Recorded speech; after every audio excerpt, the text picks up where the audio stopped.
Hello and नमस्कार। मैं doctor कंचन Singh Bharat homeopathy में आप सभी का स्वागत करती हूँ और आशा करती हूँ कि आप सभी अच्छे और स्वस्थ होंगे। आज के इस वीडियो में मैं आप सभी से बात करने वाली हूँ कि क्या एक किडनी फेलियर का पेशेंट प्याज का सेवन कर सकता है या नहीं कर सकता है। तो चलिए वीडियो को स्टार्ट करते हैं। प्याज सिर्फ स्वाद को ही नहीं बढ़ाता है, प्याज अगर आप ले रहे हैं तो ये आपके शरीर में बहुत सारे ऐसे बदलाव करता है जो आपके लिए बहुत जरूरी है। हार्ट को ये प्रोटेक्ट करता है, शुगर को कंट्रोल करता है, बीपी को ये कंट्रोल करके रखता है और यहाँ तक कि ये कैंसर से भी बचाता है। अब कैसे बचाते हैं ये प्याज, तो चलिए आइए आगे के वीडियो में समझते हैं। पहला देखा जाए, ये आपके हार्ट को प्रोटेक्ट करता है। कैसे करता है?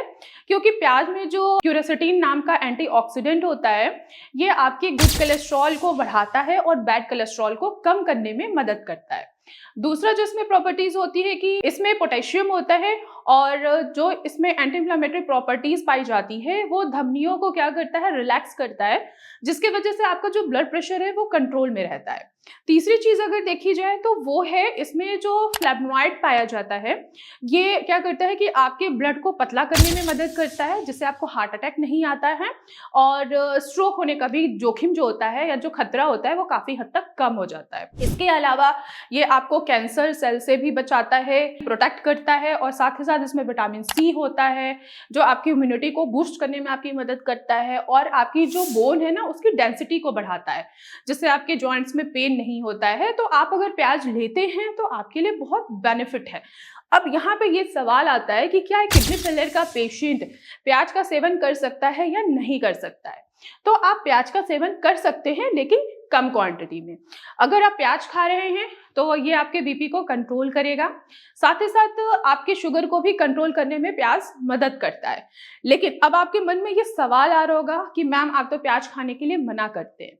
जी हाँ, मैं प्याज खाने के लिए मना करती हूँ, लेकिन कुछ कंडीशंस होते हैं जिसमें मैं मना करती हूँ पेशेंट को। अगर आपका पोटेशियम का लेवल बहुत ज्यादा बढ़ा हुआ है, यानी कि 6 के करीब है, 6.5 है या 7 के करीब है, तब मैं आपको प्याज का सेवन करने के लिए मना करती हूँ, क्योंकि प्याज में पोटेशियम होता है लेकिन इसमें जो सोडियम होता है वो काफी कम होता है। तो अगर आपका पोटेशियम का लेवल बढ़ा हुआ है तो आप प्याज का सेवन नहीं कर सकते हैं।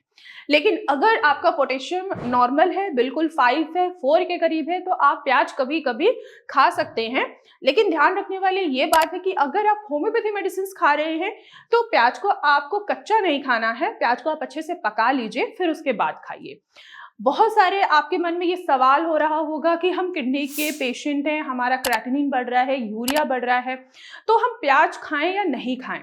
अगर आपका क्रेटिनिन यूरिया बढ़ रहा है और आपका पोटेशियम नॉर्मल है तो आप थोड़ा बहुत प्याज का सेवन कर सकते हैं। अक्सर आपके बहुत सारे पेशेंट ये सवाल करते हैं कि मैम जमीन की अंदर की चीजें आप मना करते हो। तो जमीन के अंदर की चीजें इसलिए मना की जाती है क्योंकि उनमें पोटेशियम अधिक मात्रा में होता है, लेकिन प्याज में पोटेशियम की जो मात्रा होती है वो कम होती है। इसलिए किडनी फेलियर का पेशेंट प्याज का सेवन कर सकते हैं, लेकिन ध्यान रखना है कि अगर आपका पोटेशियम नॉर्मल है, 4 to 5 के करीब है, तो आप कभी कभी प्याज का सेवन कर सकते हैं। लेकिन अगर आप होम्योपैथी मेडिसिन ले रहे हैं तो आपको कच्चे प्याज का सेवन नहीं करना है। तो मैं आशा करती हूँ कि आप लोगों को समझ में आया होगा कि किडनी फेलियर का पेशेंट प्याज का सेवन कर सकते हैं या नहीं कर सकते। तो आज की वीडियो में बस इतना ही, फिर मैं मिलूंगी नेक्स्ट वीडियो में। तब तक के लिए धन्यवाद।